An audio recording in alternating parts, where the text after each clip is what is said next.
Hollywood and Bollywood মিলে 2025 সালে super duper কিছু ফিল্ম অ্যান্ড সিরিজ ওয়েট করছে আমাদের জন্য। অ্যান্ড আজকে সব মোস্ট অ্যাওয়েটেড কন্টেন্ট গুলো নিয়ে কথা বলবো। প্রথমে আসি মিশন ইম্পসিবল দ্য ফাইনাল রিকনিং এর কাছে। এথান হান্ট হিসেবে টম ক্রুজের এটাই হবে লাস্ট মিশন। 1996 সাল থেকে 2025 30 বছরে এই franchise one of the best action franchise ছিল। And every good thing comes to an end. যাই হোক, প্রায় 4000 কোটি টাকার এই সিনেমা রিলিজ পাবে মের 21 তারিখে। মের পরে জুনের 27 তারিখে আসছে নেটফ্লিক্সের most hype series squid game season 3। Main character Gihun যে লেভেলের ধোকা খেয়েছে এন্ড লাস্ট সিজনটা যেখানে শেষ হয়েছে, সবকিছু মিলে এবারের গেম যে আরো গা শিউরে দেবার মতো হবে এটা ফর শিওর। এন্ড জুলাই 2 তারিখে আসতে যাচ্ছে একদম মনে প্রশান্তি লাগানো সিরিজ পঞ্চায়েত সিজন 4। এবার তো গল্প থাকবে পঞ্চায়েত ইলেকশন নিয়ে। সো গ্রাম বাংলার পলিটিক্যাল ড্রামা এবার কিন্তু খুব জমবে। উইথ সেম ডেট মানে জুলাই 2 তারিখে থিয়েটার রিলিজ পাবে জুরাসিক ওয়ার্ল্ড রিবার্থ মুভি, যে মুভির ট্রেলার অস্থির লেভেলের ছিল, যেখানে গল্পটা এবার সবচাইতে ওয়ার্স্ট এন্ড ভয়ঙ্কর ডাইনোসরদের নিয়ে। বুঝতেই পারছেন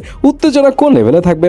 এন্ড এই জুলাইতে মার্ভেলে অফিসিয়ালি এন্ট্রি নিচ্ছে ফ্যান্টাস্টিক ফোর। ওয়েল, এখন বলা মুশকিল এই মুভি নিয়ে হাইপ বেশি রাখা উচিত কিনা, বাট থান্ডারবোল্টস এর মতো মোটামুটি সাকসেসের পরে এই রিবুট কতটা সাকসেসফুল হয় লেটস সি। এন্ড বলিউড থেকে 14 আগস্ট রিলিজ পেতে যাচ্ছে ওয়ার 2, যেখানে ঋতিক এন্ড জুনিয়র এনটিআর এর ফেস অফ দেখার জন্য সবার আগ্রহ তুঙ্গে। এন্ড এখানে কিন্তু ঋতিক আবার কাটানা সোয়ার্ড মাস্টারও থাকে, মানে তলোয়ারের এক্সপার্ট। যদিও ওই সেম ডেটে আবার ক্ল্যাশ হবে রজনীকান্তের কলির সাথে। যাই হোক, সেপ্টেম্বরে কিন্তু আরেকটা নেটফ্লিক্সের সুপার ডুপার সিরিজ আসছে, অ্যালাইস ইন বর্ডারল্যান্ডের সিজন 3, যেখানে মেইন ক্যারেক্টারদের এবার বর্ডারল্যান্ডের আসল ডেঞ্জার ফেস করতে হবে নতুন গেম মাস্টারদের সাথে। এছাড়া সেপ্টেম্বরের 5 তারিখে সেরা হরর ফ্র্যাঞ্চাইজি কনজিউরিং এর last part the conjuring last ride, যেটা টিজার হেভি গুজবাম্প ক্রিয়েট করে, বাট মুভি দেখার সময় কি হবে হু নোস। এন্ড নভেম্বর 3 তারিখে রিলিজ পাবে দ্য ফ্যামিলি ম্যান সিজন 3, যেখানে কোভিড-19 এর স্টোরি প্লট থাকবে আরো ইন্টেন্স মিশন নিয়ে। এন্ড 2025 কিন্তু মাচ অ্যাওয়েটেড আরেকটা সিরিজ ডেইলি ক্রাইমসের সিজন 3 ও নেটফ্লিক্সে আসতে যাচ্ছে। এখন এগুলোর মধ্যে কোনটা দেখতে আপনি সবচেয়ে বেশি এক্সাইটেড জানাবেন কিন্তু।